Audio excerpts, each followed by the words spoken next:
Hello and welcome to PSGMA Radio. I am your host, Reverend Jesse Black, and I'm here today with Miss Marie Humans again, and we're going to be talking about picking up where we left off with talking about health insurance and the health needs as this entire thing is changing across the nation. But also, I want you to remember to save the date, May 18th, between the hours of 8 a.m. to 4. Watkins Dance and Elementary School is needing volunteers for haircuts, for getting their fifth graders ready to graduate and go to the next grade. My other organization, Youth Alliance Refocused Development, will be working with that. And also the barbers that I work with will be there giving haircuts for our free haircuts also. Once again, that's May 18th from the hours of 8 a.m. to 4 p.m. They're looking for all volunteers for young ladies and young men. So once again, Marie, thank you for coming in. We left off the last time with you giving just a little synopsis of what the healthcare landscape looks like. And I know you said you went to a conference here recently. What was the results of that conference?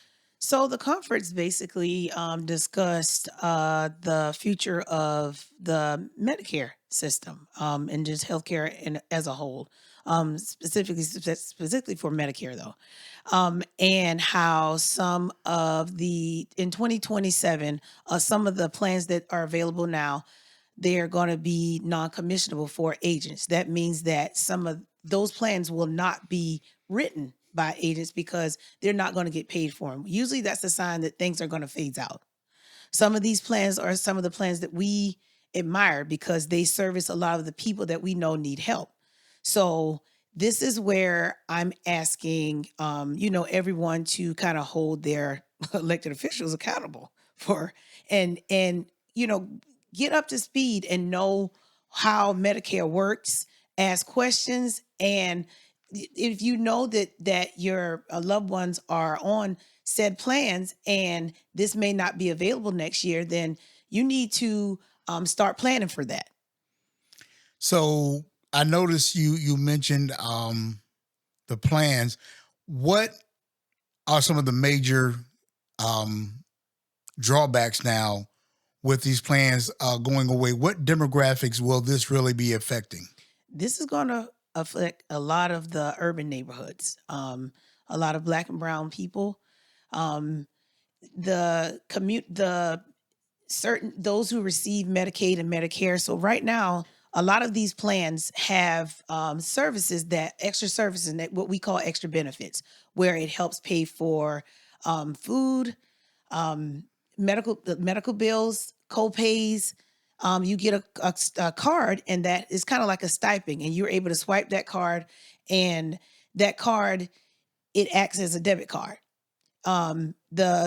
Depending on the carrier, this may be anywhere from $40 a month, and we have some plans that go up to over $300 something a month. So they can pay their light bill with this, cell phone bills as well, water bills, cable bills. This is a benefit for someone who's on a fixed income. So I'll give you a scenario. You have someone who receives Medicare. They are retired now, no longer working, and they get, I'll say, $1,100 a month. This is an extra benefit because now they don't have to dip into this $1,100 a month to buy some grocery, pay for medicines. This person, because they are getting $1,100 a month, this qualifies them for Medicaid. So now they have what we call a dual plan. They have Medicaid and they have Medicare. And so they qualify for certain services. Their medical, they don't pay anything for hospital stays. There may be a small copay in 2026. But what we've noticed is compared to 2025 and 2026, the amount that they get on these cards are dropping. So they may have relied on $200 a month. They only get like maybe $100 and something a month. That doesn't sound like a lot, but when you're on a fixed income, that is a lot. When you relied on that to help pay for light bill or some kind of other utility bill. So in 2027, I can't say I know what that's going to look like. We may or may not have that available to those in those communities. What are some of the contributing factors? And let's be honest, we know decisions that's being made in the White House has caused all of this. What do you see? What is the landscape going to look like, let's say in the next 5 years? As these plans leave, as these plans are deleted, the elderly populations who are really dependent on these things, and I don't want to sound negative, but it's really a lot of elderly that are depending on these. What will they be facing here in the near future? Lack of access to care. I'm going to be honest. Lack of access to care. So I I'm out here every day, daily. And the cost of something as simple, no, I won't even say simple, something as complicated as diabetic meds.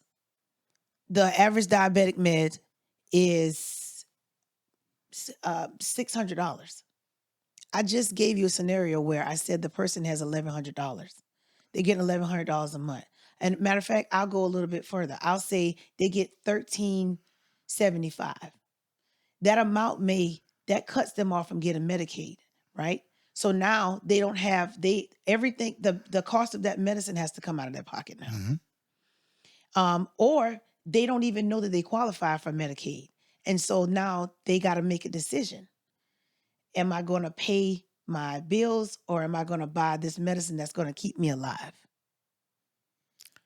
That scenario is very important, and I want people to really think about this because over the last 12 years, if I'm not mistaken, the average income has been dropping.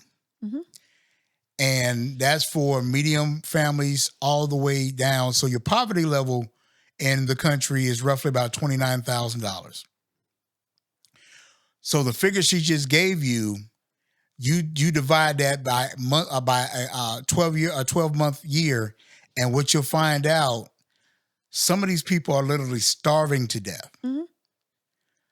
to keep their medications coming in. Some of these people are about to be homeless. Mhm.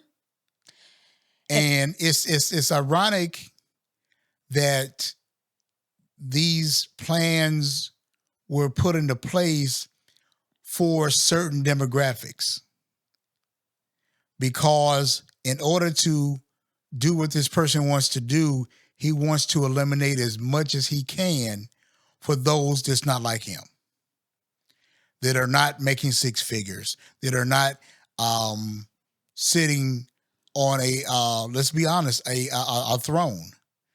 And our grandparents, our older aunts and uncles, our older cousins are going to pay this price. And I'm very upset with these issues because your legislatures, your senators, your state reps are allowing these things to happen because they're trying to please one person. So you mentioned about the scenario of 1375.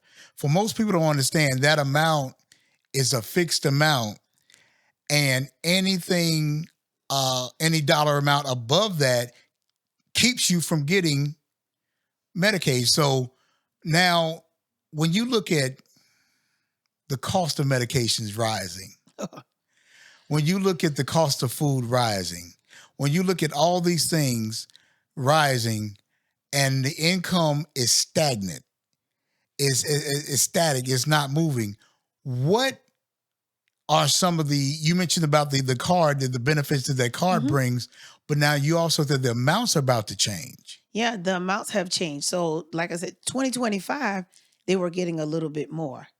For someone that's already on a fixed income, that the drawback of that is if they were getting $50 more last year and they were looking to get that in 2026, now they have to pivot and figure out where they can, fill that Mhm. gap from that $50. A lot of them use that to pay for meds or, pay a bill so they have the extra money to pay for meds. Because like I said, a person who's getting 1375 is over the state Medicaid Mhm. limit, right? So they're considered what they call a high earner. So what do? You know, like you have to get a medicine for diabetes is $6.95. You only make $13.75 a month, and these aren't people who spent their lives not working. This is what their retirement Mm-hmm. is. This is what their retirement is. You know, so I don't know I'm like I'm in these houses every day. I can give you thousands of scenarios where somebody is a dollar over and they still cannot get any help or any relief. So there is something out there through Social Security where they can get it, but a lot of them are not.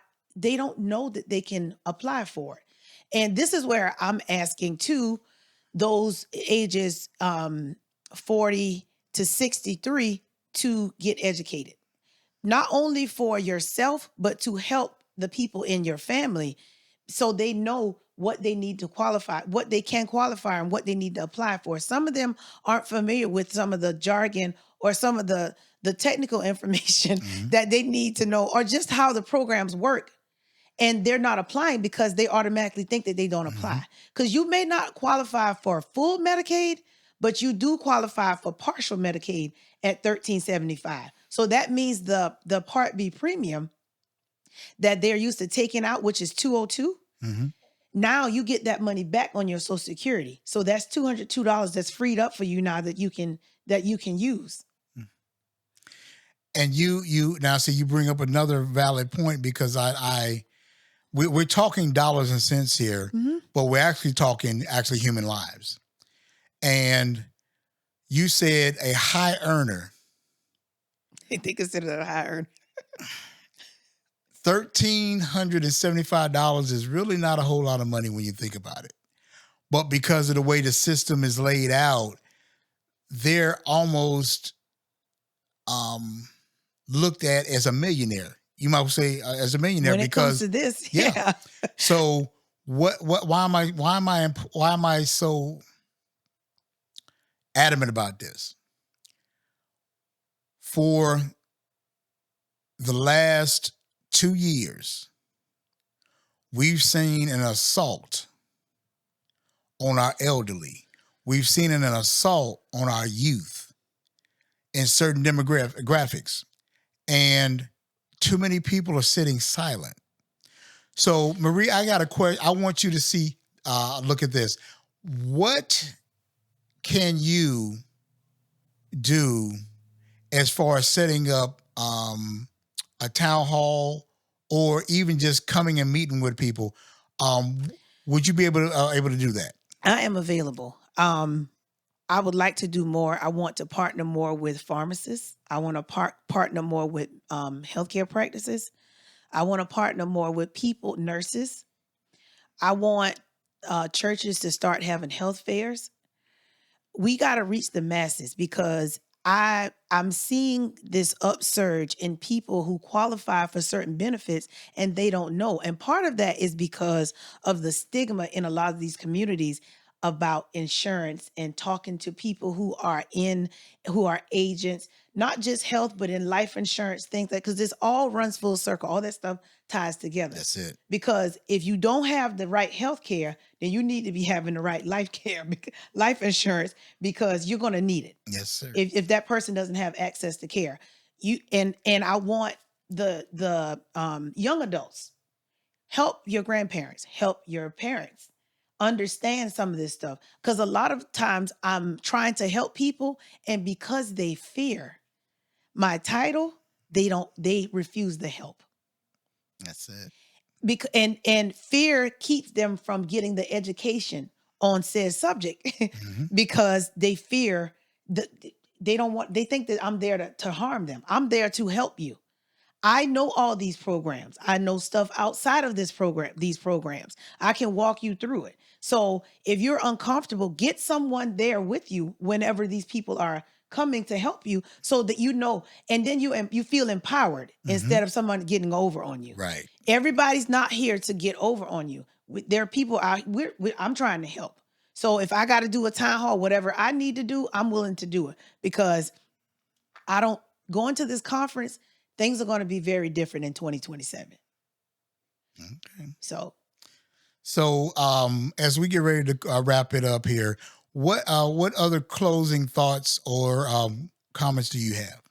Um, I want to go back and I want to make sure that people know like the income limits for certain programs.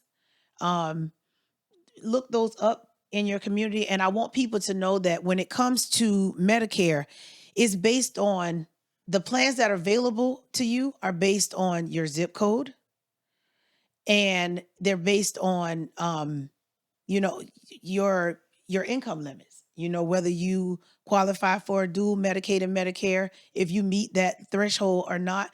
Understand how this works at bare minimum, so whenever you're talking to someone like me, you understand what's available to you, because it's not a one size fit all thing. Right. What may work for your your wife may not work for you, Hmm. or what may work for your neighbor may not work for you. You have different health conditions, different income limits.